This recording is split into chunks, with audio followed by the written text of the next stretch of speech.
keluarga mereka penipu dan segala macam. Itu saya sudah buktikan, saya datang membawakan semua apa ucapan saya ini benar atau enggak. Dari pencurian cincin, dari yang lain-lainnya, dari apa segala macam kan sudah ada.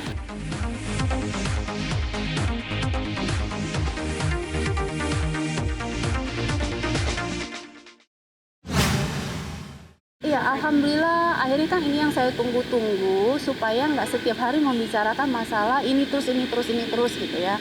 Karena Indonesia lagi kayak begini gitu kan. Saya alhamdulillah gitu dengan jaksa sudah menuntut, buat saya kan berarti ini sudah ada endingnya. Tinggal menunggu pledoi sama nanti hasil dari hakim gitu. Mau berapa lama saya sudah tidak pikirkan, karena sebenarnya buat saya pada saat pertama kali sudah dijemput, sudah dimasukin ke penjara, itu buat saya sebenarnya itu sudah jawaban bahwa ini orang sudah bersalah dan dimasukin penjara gitu. Artinya ada sanksi. Memang perbuatannya dia harus memang sudah dibuktikan lah gitu kan bahwa sekarang tiba-tiba kalau jaksa menuntut 8 bulan, saya nggak tahu nanti hasil vonisnya berapa lama. Saya kembalikan lagi, mau berapa lama itu bukan urusan saya lagi gitu, karena 1 hari masuk penjara aja buat saya sudahlah cukup gitu. Ini saya anggap bonus dari Allah, kesabaran saya akhirnya divonis 8 bulan. Ini bukan rasa puas dan bagaimana, tapi buat saya ini pembelajaran buat semua ya, pembelajaran terutama buat Vicky Prasetyo dan satu keluarga.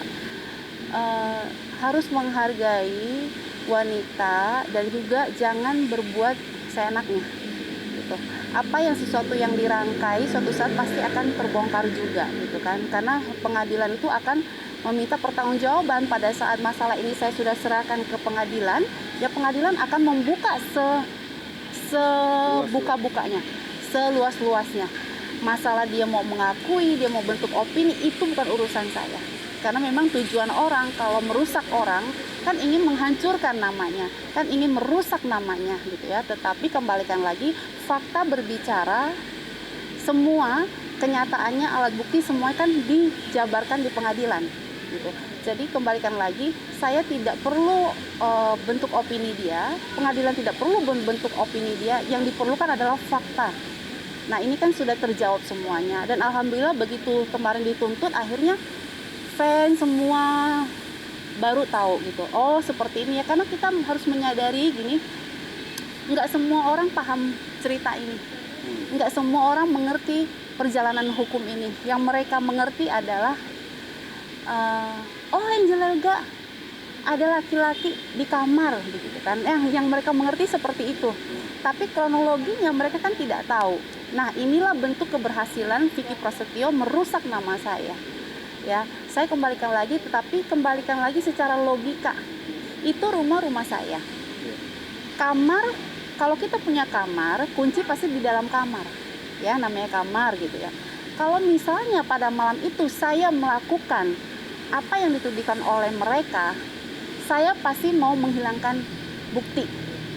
Misalnya nih, kalau orang berbuat jahat atau saya yang dikatakan berzina sama laki-laki lain, pada saat saya tahu ada orang masuk ke rumah saya, nggak usah mereka deh, ada orang aja pasti saya keluar kamar dong.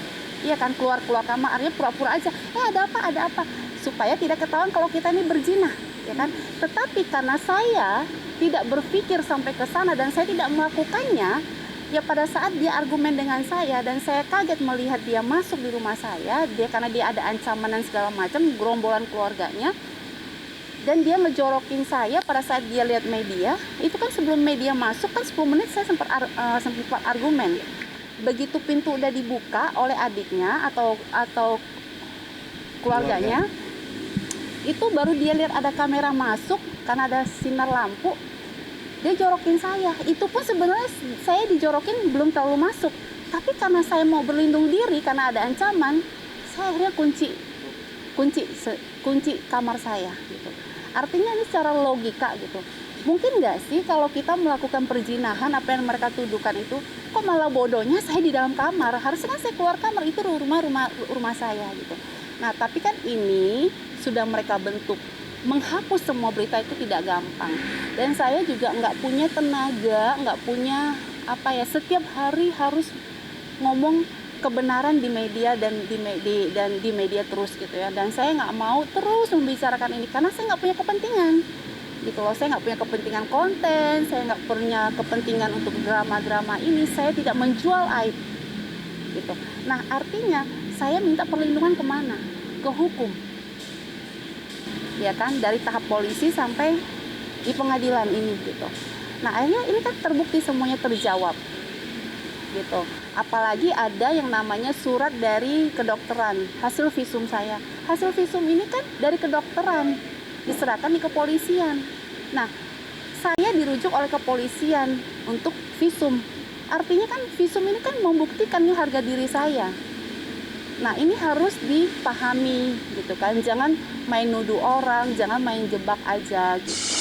Yang laporan si baby terhadap saya, dia mengatakan kalau saya menuduh keluarga mereka penipu dan segala macam.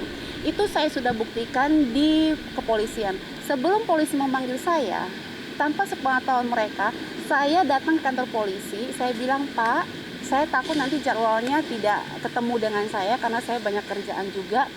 Saya datang membawakan semua apa ucapan saya ini benar atau enggak. Artinya saya bawakan semua ucapan saya. Nah, itu saya sudah dimintain keterangan. Jadi apa yang baby katakan kalau saya mangkir itu bohong sekali. Sekarang sudah tidak berjalan karena saya mampu membuktikan. Karena omongan saya bukan fitnah. Karena sebelum menikah dengan saya pun, track record mereka satu keluarga ini kan ada laporan dari Farhad Abbas. Dan bisa di Google semua kriminalnya ada. Dari pencurian cincin, dari yang lain-lainnya, dari apa segala macam kan sudah ada. Jadi bentuk fitnah mana yang saya fitnah? Nah, ini saya sudah buktikan di kepolisian. Ini sudah di ST3, Mbak? Saya nggak tahu, tapi yang pasti saya sudah menyerahkan semua barang-barang bukti. Artinya tidak ada unsur fitnah. Tidak ada unsur fitnah. Saya berani jamin 1000% tidak ada unsur fitnah dan saya di sini adalah korban gitu loh, dan saya sudah serahkan gitu.